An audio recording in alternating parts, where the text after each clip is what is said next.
प्रकल्पग्रस्तांनी घेतली वर्धा वेणा नदीत जलसमाधी।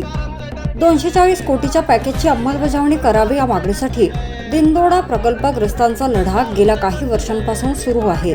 मात्र मागणीची दखल घेतली जात नसल्यामुळे वैतागलेल्या प्रकल्पग्रस्तांनी वर्धा वेणा या नदीच्या संगमावर जलसमाधी सत्याग्रह केला।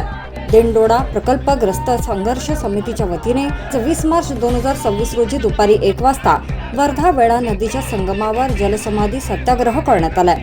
विदर्भ पाटबंधारे विकास महामंडळ नागपूर यांनी तयार केलेल्या 240 कोटी रुपयांच्या प्रस्तावास राज्याच्या मुख्यमंत्र्यांनी मंजुरी द्यावी या प्रमुख मागणीसाठी हे जलसमाधी सत्याग्रह करण्यात आले होते।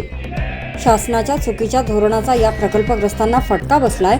त्यामुळे दिंडोडा प्रकल्पग्रस्त गेल्या काही वर्षांपासून सातत्याने संघर्ष करीत आहेत। या लढ्याकडे शासन जाणीवपूर्वक दुर्लक्ष करीत असल्याचा आरोप प्रकल्पग्रस्त शेतकऱ्यांकडून होतोय। शासनाच्या चुकीच्या धोरणाच्या विरोधात या प्रकल्पग्रस्तांमध्ये संतापाचे वातावरण असून हा संताप व्यक्त करण्यासाठी दिंडोडा प्रकल्पग्रस्त वर्धा वेणा नदीच्या संगम पात्रात कुटुंबियांसह जलसमाधी सत्याग्रह केला।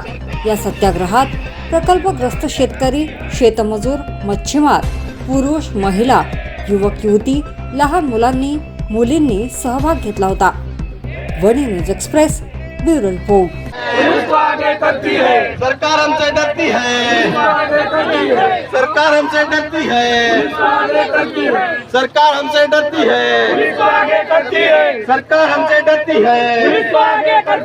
सरकार हमसे डरती है, सरकार हमसे डरती है।